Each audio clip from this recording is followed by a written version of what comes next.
మన ఛానల్లో వచ్చే ప్రతి ఇన్ఫర్మేటివ్ వీడియో నేను అప్లోడ్ చేయగానే ఎటువంటి గ్రూపులో లింక్ పోస్ట్ చేయకుండా మీకు అలర్ట్ రావాలంటే, నోటిఫికేషన్ రావాలంటే ఇక్కడ మనకి రెడ్ కలర్లో ఉన్న సబ్స్క్రైబ్ బటన్ మీద క్లిక్ చేసి సబ్స్క్రైబ్ చేసుకుని వెంటనే బెల్ ఐకాన్ మీద క్లిక్ చేసి ఆల్ నోటిఫికేషన్ సెలెక్ట్ చేసుకోండి. Thank you all. Good morning everybody, welcome back to our channel. ఈరోజు మనం మెడికల్ రీయింబర్స్మెంట్ ప్రపోజల్ని ఆన్లైన్లో సిఎస్సిలో ఎలా సబ్మిట్ చేయాలో చూద్దాం. అమౌంట్ 50,000 లోపు ఉంటే మనం డిఈఓకి మాన్యువల్గా 3 సెట్స్ పంపుతాం. అమౌంట్ 50,000 అబోవ్ ఉంటే మాత్రం సిఎస్సిలో మనం ఆన్లైన్ చేయాలి. ఆన్లైన్ చేయడానికి ఏ డాక్యుమెంట్స్ కావాలంటే ఆ డాక్యుమెంట్ సైజు పీడిఎఫ్లో ఉండాలి, సైజు 6 KB to 1 MBలో ఉండాలి. First discharge summary, essentiality certificate, emergency certificate, dependent certificate, non రాల్ form, referral hospital proceeding, consolidated bill, IP bill. Consolidated bills means IP bill, IP final bill, appendix 2, employee declaration, DDO declaration form, IP bills, functionary payment order. అంటే in case of retired employees, functionaries అయితే functionary payment order కూడా ఉండాలి, PPO ID కూడా ఉండాలి. ఇప్పుడు ఇవన్నీ మనం scan చేసుకుని రెడీ చేసుకున్న తర్వాత ఆన్లైన్లో మనం సిఎస్సిలో లాగిన్ అవ్వాలి. అది ఎలాగో చూద్దాం.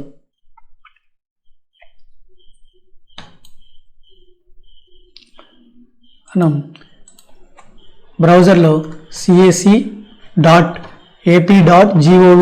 అని టైప్ చేయాలి. టైప్ చేయగానే సిఎస్సి పోర్టల్కి వెళ్తుంది. దాంట్లో క్లిక్ హియర్ సిఎస్సి పోర్టల్. అలాగనే ఇక్కడ టాప్లో లాగిన్ మీద క్లిక్ చేయాలి. లాగిన్ మీద క్లిక్ చేయగానే మన సిఎస్సి లాగిన్ యొక్క యూజర్ నేమ్, పాస్వర్డ్ ఎంటర్ చేసి క్యాప్చా కోడ్ ఎంటర్ చేయాలి. ఎంటర్ చేసిన తర్వాత సబ్మిట్ బటన్ మీద క్లిక్ చేయాలి. ఇక్కడ పైన టాప్ కార్నర్లో dash board, processes, services, medical reimbursement కనబడుతుంది. మెడికల్ రీయింబర్స్మెంట్ మీద కర్సర్ పెట్టగానే మనకు medical reimbursement claim for in services అంటే ఇది మన రెగ్యులర్ ఎంప్లాయీస్కి యూజ్ చేసుకోవాలి.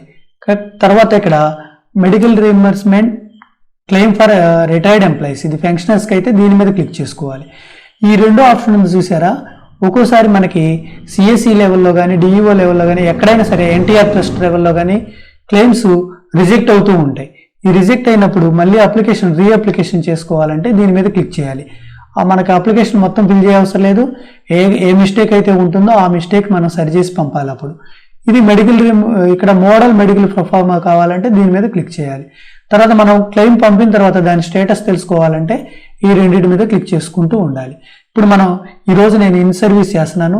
ఇన్ సర్వీస్కి రిటైర్డ్ ఎంప్లాయీస్కి తేడా ఏముండదు, సేమ్ ప్రాసెస్. ఇక్కడ ఇన్ సర్వీస్ రిటైర్డ్ ఎంప్లాయీస్ అప్పుడు మనకి పెన్షన్ పేమెంట్ ఆర్డర్ కూడా ఉండాలి, PPO ID కూడా ఉండాలి. ఆ రెండే తేడా. ఆ రెండు ఉంటే ఇద్దరికి కూడా సేమ్ అనమాట. సేమ్ మనం క్లెయిమ్ అప్లై చేయటం సేమ్. మనం దీని మీద క్లిక్ చేయగానే మనకి ఎంప్లాయీ నేమ్ అని ఉంటుంది. ఇక్కడ మనకి మా స్కూల్లో ఉన్న ఎంప్లాయీస్ మొత్తం డిస్ప్లే అవుతాయి అన్నమాట. డిస్ప్లే అయినప్పుడు మనం ఏ ఎంప్లాయీకి అయితే మనం క్లెయిమ్ చేయాలో ఆ ఎంప్లాయీని సెలెక్ట్ చేసుకోవాలి. ఫోటో కూడా డిస్ప్లే అవుతుంది. డిస్ప్లే అయిన తర్వాత మనకి ఫామ్ ఓపెన్ అవుతుంది. ఇలా ఫామ్ ఓపెన్ తర్వాత ఫస్ట్ మనం ఫిల్ చేయాల్సింది డిజిగ్నేషన్ దగ్గర నుంచి మనం ఫిల్ చేయాలి. డిజిగ్నేషన్ మనం సెలెక్ట్ చేసుకోవాలి. తర్వాత మన STO నేమ్ని సెలెక్ట్ చేసుకోవాలి, టైప్ చేయాలి. సెలెక్షన్ ఏమి ఉండదు.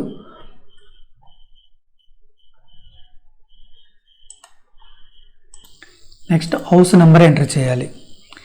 ఇక్కడ మ్యాండేటరీ మార్క్ ఉన్నాయన్నీ తప్పనిసరిగా మనం ఫిల్ చేయాలి. తర్వాత డిస్ట్రిక్ట్ నేమ్ సెలెక్ట్ చేసుకోవాలి. తర్వాత మండల్ నేమ్ సెలెక్ట్ చేసుకోవాలి. అడ్రస్లోనే మన ఆఫీస్ డీటెయిల్స్ కాదండి, ఇక్కడ రెసిడెన్షియల్ డీటెయిల్స్, ఎంప్లాయీ అడ్రస్ డీటెయిల్స్లో విలేజ్, పిన్ కోడ్,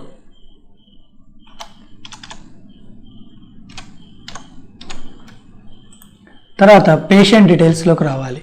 ఇక్కడ పేషెంట్ డీటెయిల్స్లో first column relation with employee అన్నప్పుడు మనకి సెల్ఫ్ అయితే మనదే ప్రపోజల్ ఫామ్ అయితే సెల్ఫ్ సెలెక్ట్ చేసుకోవాలి. ఎంప్లాయీ పేషెంట్ సేమ్ అయితే, లేదు స్పౌజ్ అయితే స్పౌజ్, సన్ అయితే డిపెండెంట్ అయితే ఎవరైతే వాళ్ళు సెలెక్ట్ చేసుకోవాలి. తర్వాత నేమ్ ఆఫ్ ది పేషెంట్, తర్వాత patient date of birth,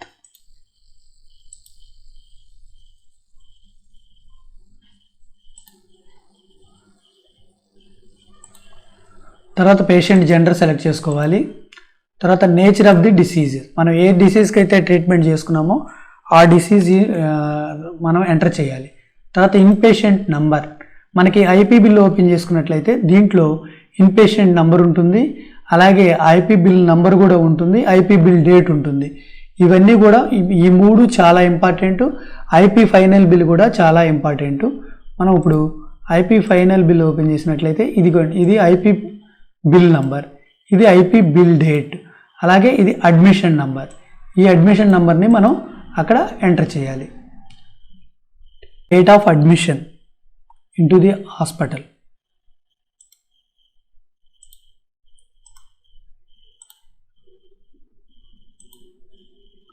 date of discharge,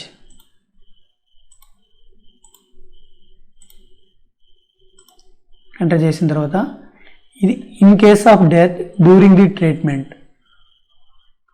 జరిగేటప్పుడు మనం చనిపోయినట్లయితే నో. టోటల్ క్లెయిమ్ అమౌంట్ మనం ఇక్కడ ఎంటర్ చేయాలి. తర్వాత ఈజ్ హైపర్ టెన్సివ్ అంటే పేషెంట్ హైపర్ టెన్సివా కాదా, అలాగే is diabetic, is patient diabetic or no. తర్వాత హాస్పిటల్ డీటెయిల్స్లోకి రావాలి. హాస్పిటల్ డీటెయిల్స్కి వచ్చిన తర్వాత ఫస్ట్ డిస్ట్రిక్ట్ నేమ్ సెలెక్ట్ చేసుకోవాలి. డిస్ట్రిక్ట్ నేమ్ సెలెక్ట్ చేసుకున్న తర్వాత హాస్పిటల్స్ అన్నీ డిస్ప్లే అవుతాయి. వాటిలో మనకి ఆల్ఫాబెటికల్ ఆర్డర్లోనే ఉంటాయి, ఇబ్బంది ఏం లేదు. మనం దాన్ని చూసుకుని సెలెక్ట్ చేసుకోవాలి. మన ఐపీ బిల్లో ఉంటుంది, ఐపీ బిల్లో ఏదైతే ఉంటుందో ఆ నేమ్నే సెలెక్ట్ చేసుకోవాలి. తర్వాత ఈ హాస్పిటల్ రికగ్నిషన్ కాపీ ఉంటుంది కదా, అది మనం దగ్గర పెట్టుకుని date of recognition from date of recognition to hospital యొక్క రికగ్నిషన్.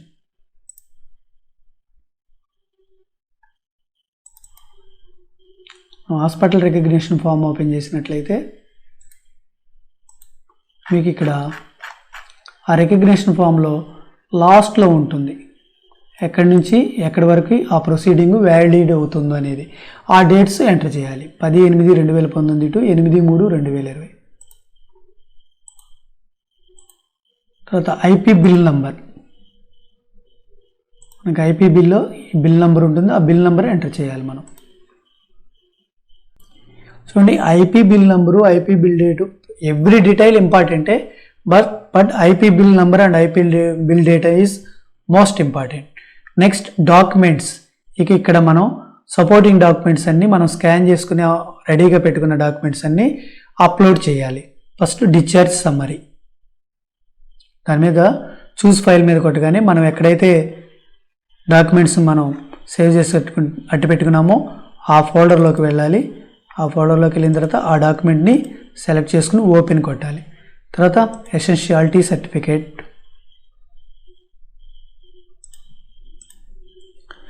ఖచ్చితంగా చూడండి ఏ డాక్యుమెంట్ అయితే మనం క్లిక్ చేస్తున్నామో అదే డాక్యుమెంట్ అప్లోడ్ చేయాలి, రాంగ్లీ అప్లోడ్ చేయకూడదు.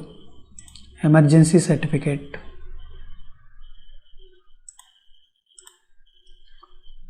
Dependent certificate, in case of dependent, సెల్ఫ్గా అయితే దీన్ని అప్లోడ్ చేయాల్సిన అవసరం లేదు. ఈ డిపెండెంట్ సర్టిఫికేట్ ఖచ్చితంగా మనం ఖచ్చితమైన ప్రొఫార్మాలోనే ఉండాలి, ఆన్లైన్లో సబ్మిట్ చేసుకునే ఉండాలి. మనం సాఫ్ట్వేర్లో మనకి వచ్చిన డిపెండెంట్ సర్టిఫికేట్ని మనం అప్లోడ్ చేసినట్లయితే మళ్ళీ ఖచ్చితంగా నిర్దేశిత ప్రొఫార్మాలో అప్లోడ్ చేయబడలేదు, కావున డిపెండెంట్ సర్టిఫికేట్ ప్రిస్క్రైబ్డ్ ప్రొఫార్మాలోనే అప్లోడ్ చేయండి అని చెప్పి మీకు రిజెక్ట్ అవుతుంది బిల్లు.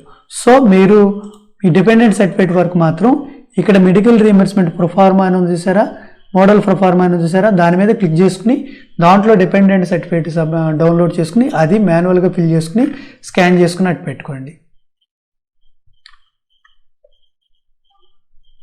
తర్వాత non drawal form,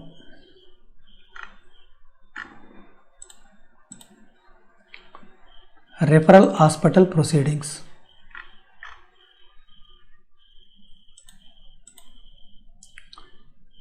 consolidated bills, IP final bill మనం అప్లోడ్ చేయాలి ఇక్కడ. తర్వాత అపెండిక్స్ 2,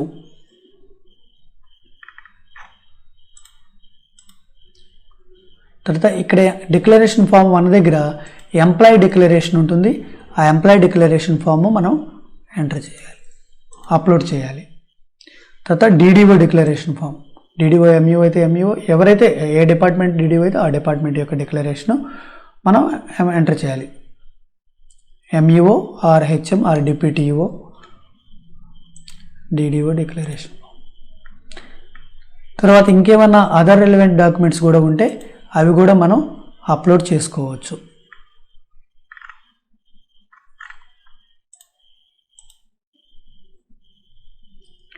తర్వాత ఇక్కడ చూడండి, ఇక్కడ కూడా అదర్ డాక్యుమెంట్స్ అప్లోడ్ చేసుకోవచ్చు. తర్వాత ఇక్కడ మెడికల్ బిల్స్ మనకి 5 వరకు ఆప్షన్ ఇచ్చాడు. ఒక్కోసారి మెడికల్ బిల్స్ ఎక్కువ ఉన్నప్పుడు మనకి 1 MB లోపు ఉండాలి కాబట్టి 5 కన్నా ఎక్కువ దాటినప్పుడు మనం అదర్ డాక్యుమెంట్స్ నుంచి పెట్టుకుంటా రావచ్చు మెడికల్ బిల్స్ అన్నీ.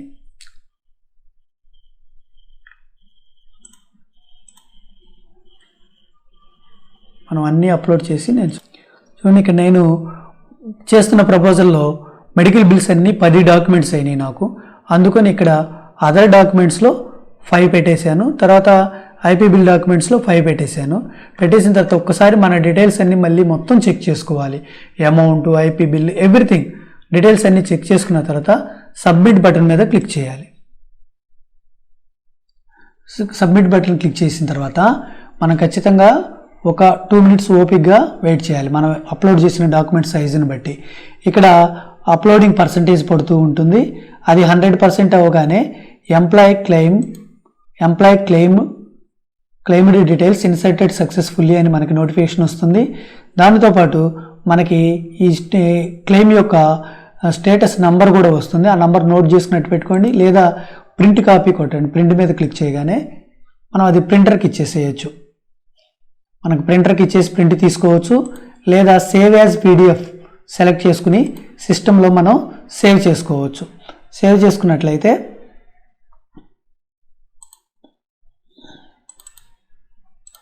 తర్వాత ఇక మనం లాగౌట్ అయిపోవటమే. తర్వాత మన క్లెయిమ్ స్టేటస్ చూసుకోవాలంటే కొన్ని రోజుల తర్వాత ఇక్కడ చెక్ యువర్ క్లెయిమ్ స్టేటస్ మీద క్లిక్ చేయగానే ఇక్కడ క్లెయిమ్ ఐడి అడుగుతుంది. ఇందాక మనం సేవ్ చేసి పెట్టుకున్నాం కదా, ఆ క్లెయిమ్ ఐడి కొట్టి క్లెయిమ్ స్టేటస్ అని మీద, ఫర్ ఎగ్జాంపుల్ వేరే ఏదో క్లెయిమ్ ఐడి నేను కొట్టాను, క్లెయిమ్ స్టేటస్ మీద క్లిక్ చేయాలి. క్లిక్ చేయగానే దాని ఎక్కడ ఉంటుంది అనేది మొత్తం స్టేటస్ తెలిసిపోతుంది అన్నమాట. Thank you all. ఈ వీడియో మీకు నచ్చినట్లయితే ఖచ్చితంగా ఛానల్ సబ్స్క్రైబ్ చేసుకోండి. నోటిఫికేషన్ కోసం బెల్ ఐకాన్ కూడా క్లిక్ చేయండి. Thank you everybody.